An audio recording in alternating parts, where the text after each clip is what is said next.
Hello दोस्तों, एक बार फिर से आपका भाई आ चुका है। चैप्टर दूसरा वही चल रहा है हमारा, एमसीक्यू टाइप क्वेश्चन लेके। मैं आप सभी को बता देना चाहता हूँ कि किस प्रकार से हमने पिछले क्लास में अध्ययन किया था कि हमने कम से कम लगभग 17 के 17 जो एमसीक्यू टाइप क्वेश्चन है दूसरे चैप्टर का हमने कवर कर लिए थे, है ना दोस्तों। अगर हम पहले चैप्टर की बात करें तो हमारा कंप्लीट हो चुका है। उसमें मिनिमम हमारा 47 क्वेश्चन जो है कंप्लीट हो चुका है, एमसीक्यू टाइप क्वेश्चन। और मैं आपको बता दूंगा कि उसमें से एक भी क्वेश्चन बाहर नहीं जाएगा दोस्तों, पहले चैप्टर में से, ठीक है। और ये जो दूसरा चैप्टर है दोस्तों, ये सिर्फ मात्र 4 नंबर का है। तो इसमें आप 6 नंबर का बिल्कुल भी उम्मीद ना कीजिए, क्योंकि इसमें सिर्फ 4 नंबर का क्वेश्चन आ सकता है और ज्यादा से ज्यादा एमसीक्यू टाइप क्वेश्चन इस चैप्टर में बनने वाले हैं। तो मैं आप लोगों को एमसीक्यू टाइप क्वेश्चन इस चैप्टर में हम ज्यादा डिस्कस करने वाले हैं, ठीक है दोस्तों। अब हम अगर हम एमसीक्यू टाइप क्वेश्चन के ऊपर जाए तो हमने 17 तक पिछले अध्याय में कर लिया था।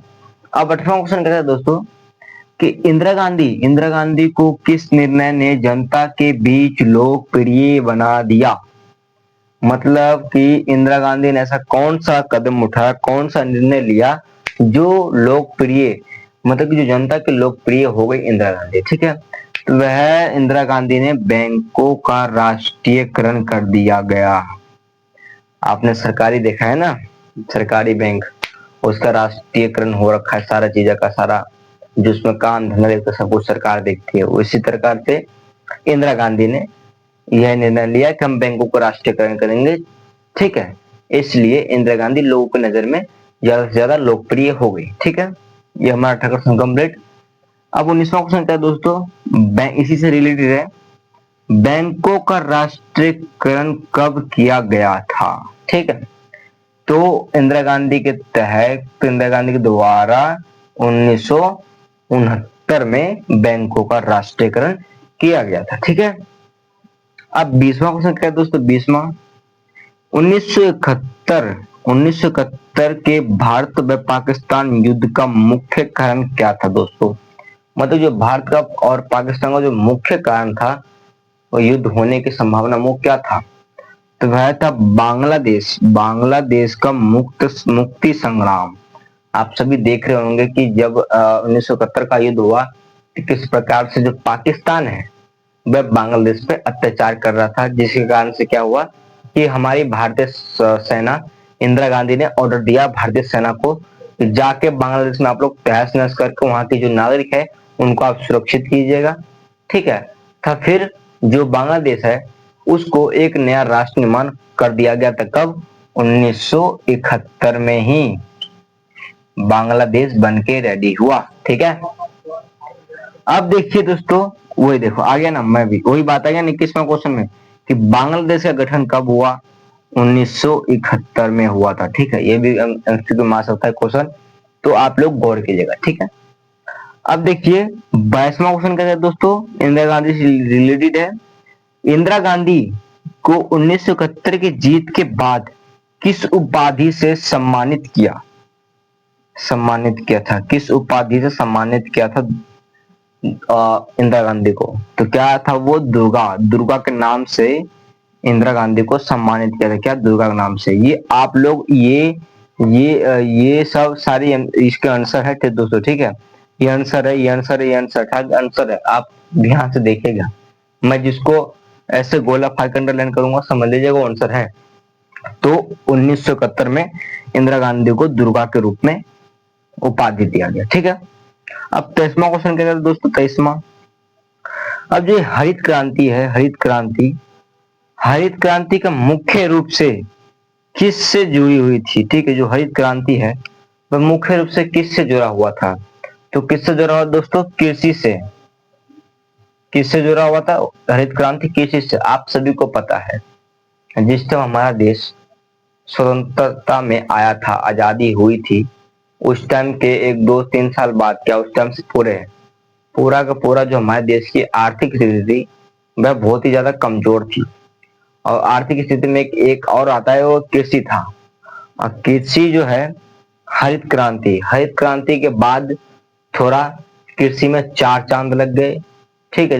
जब हरित क्रांति आया था, और ये जो हरित क्रांति है पूरा बेस सिर्फ कृषि पे जोर दिया था, जिसके कारण से थोड़ा कृषि में जो है विकास को संभावना को दिखाया गया। ठीक है, अब देखिए 224वां क्वेश्चन क्या कहता है, 1974 में गुजरात में किस आंदोलन की शुरुआत हुई।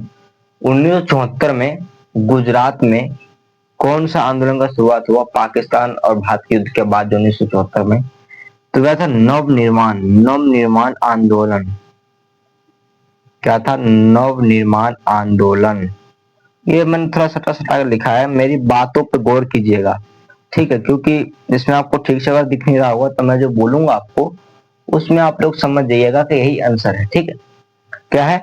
नवनिर्माण आंदोलन, जो कि गुजरात में 1974 में चलाया गया था, शुरुआत हुआ था। ठीक है, अब दोस्तों 25वां क्वेश्चन क्या कहता है, बिहार आंदोलन का नेतृत्व किसने किया था। जो बिहार आंदोलन है उसका नेतृत्व किसने किया था, तो वह था जयप्रकाश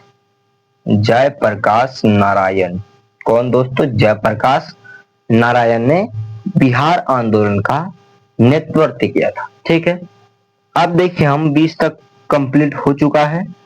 अब दोस्तों 26वां क्वेश्चन क्या कहता है, अब वो देखते हैं।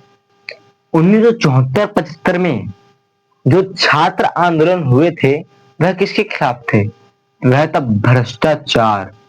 भ्रष्टाचार और महंगाई के खिलाफ छात्र आंदोलन चलाया गया था 1974-75 में। ठीक है दोस्तों, अब देखिए 27वां क्वेश्चन क्या कहता है कि ऑपरेशन ब्लू स्टार कहां चलाया गया था, तो यह स्वर्ण मंदिर, अमृतसर, ये दो ऐसी जगह थे जहां पे चलाया गया था ब्लू स्टार ऑपरेशन। 1984 में ब्लू स्टार ऑपरेशन चलाया गया था, कहां पे? स्वर्ण मंदिर और अमृतसर। ठीक है, अब देखिए 28वां क्वेश्चन क्या कहता है कि 1984 के आम चुनाव में कांग्रेस को कितने सीट मिली। मतलब कि जब चौथा हमारा आम चुनाव हुआ तो कांग्रेस को कितनी सीटें मिली, तो 401 सीट मिली थी कांग्रेस को। ठीक है दोस्तों, 401 सीट 1984 के आम चुनाव में मिला था। ठीक है, अब देखिए 29वां क्वेश्चन क्या कहता है कि 1984 के आम चुनाव में भाजपा को कितनी सीट मिली।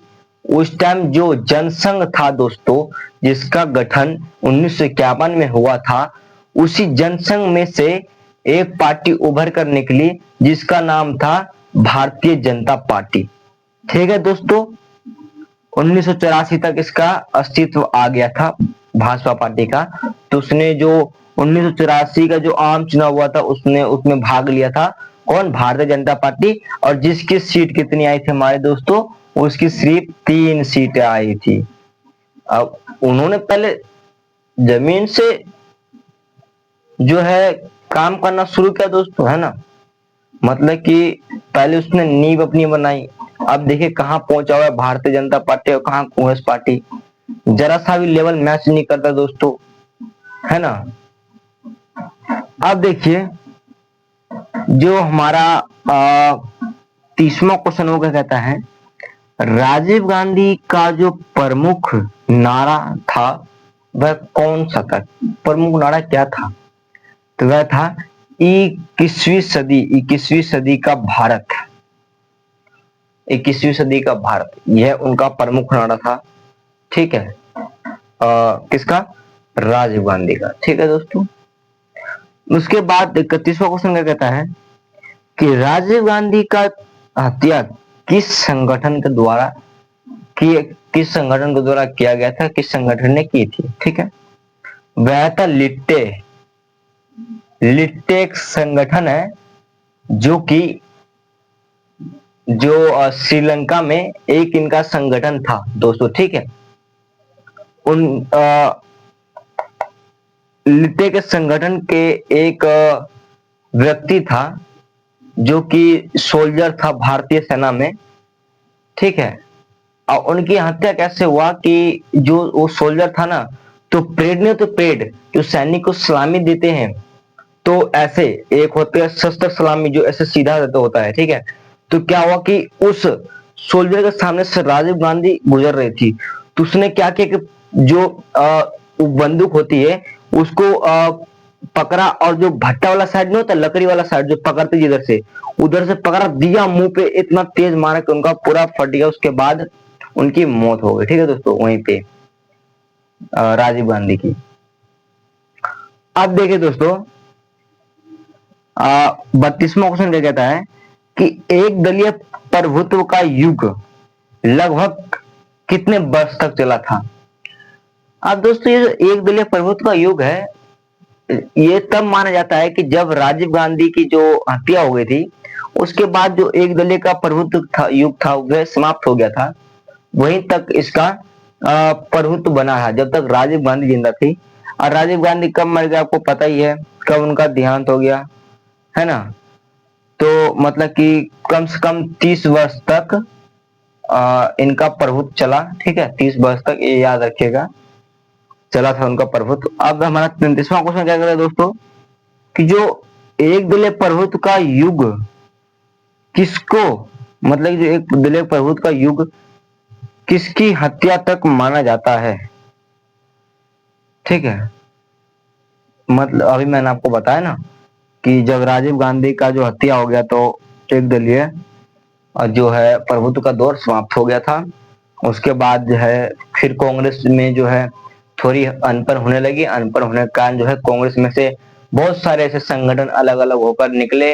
वह कोई अलग पार्टी बना रहा है, कोई निर्दलीय चुनाव लड़ रहा है, मतलब कि उसके बाद जब से राजीव गांधी का हत्या हुआ उसके बाद जो कांग्रेस है वह तहस नहस तो हो गई थी, इतना भी नहीं हुई थी, ठीक है दोस्तों।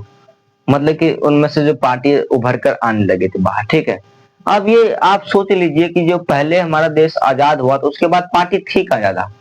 ये जितनी भी पार्टी आजकल आप देख रहे हो, socialist party, communist party, Bharatiya Janata party, ये सारे जितने भी पार्टी भारत में अभी तक जिंदा है, ये कहाँ से है, सरक सरक कांग्रेस में से निकल कर है। आप अंदाजा लगा सकते हो कि कांग्रेस की जो स्थापना है वह 1885 में हुआ था। 1885, कितना दूर, जब तक हमारा भारत आजाद भी नहीं हुआ था, जब तक कि वह पार्टी, इतनी लंबे समय तक की वह पार्टी है। और उस टाइम कांग्रेस के अलावा और ऐसे कोई और पार्टी नहीं थी, है ना दोस्तों। तो यह फिर हम यही अनुमान लगा सकते हैं ना कि जितने भी ये अभी नई नई पार्टी जो आई है स्वतंत्रता के बाद, वह एक कांग्रेस में से सारी सारी पार्टी निकल कर आई है। हम यही तक का अंदाजा लगा सकते हैं। तो दोस्तों, आज का जो हमारा एमसीक्यू क्वेश्चन था ये 33 तक था, 1 से लेकर 33 तक, क्योंकि इसमें ज्यादा मैंने आपको बताया है कि है क्वेश्चन, लेकिन इतने तक ही सीमित है, ठीक है दोस्तों। और मैं आपको कुछ बता देना चाहता हूँ इन्फॉर्मेशन। ये जो हमारा दूसरा बुक था, ये जो इनमें फर्स्ट टर्म में जो चैप्टर है इनमें से 2 ही चैप्टर आ रहे हैं। और जो हमारा फर्स्ट बुक है समकालीन विश्व में सुरक्षा, वो उसमें से कम 1 2 3 8 चैप्टर आ रहे हैं दोस्तों, ठीक है, 8 चैप्टर। तो हम एक तरीके से कह सकते हैं कि जो हमारा दूसरी बुक का चैप्टर है वो 2 कंप्लीट हो गया है। अभी हमें 8 चैप्टर और कंप्लीट करने हैं। ऐसे ही हम टॉपिक वाइज टॉपिक हम जो है 7 लेवल्स को कवर करते जाएंगे, ठीक है। जिसमें क्या होगा कि आपका ही प्रॉफिट होगा, मेरा ही प्रॉफिट होगा, क्योंकि दोस्तों मैं भी 2026 तक जो है पेपर देने वाला हूँ 12वीं कक्षा का, ठीक है, जिससे मैं सोच रहा हूँ कि सभी को बेनिफिट्स मिले, ठीक है दोस्तों। तो हमारा जो अब टॉपिक है, मतलब कि वो अब हमारा पहला चैप्टर होगा जिसका नाम है एक ध्रुवीयता का अंत, ठीक है दोस्तों। उसमें से हम आप शुरू करने वाले हैं, वहां से लेकर हम लोग सीधा वैश्वीकरण तक, जो लास्ट चैप्टर हमारा वैश्वीकरण, वहां तक पढ़ते चलेंगे, ठीक है। तो आज के लिए हम इतना ही काफी है। आप उस चीज में भूलेगा, सब्सक्राइब करना ना भूलेगा। जय हिंद, जय भारत।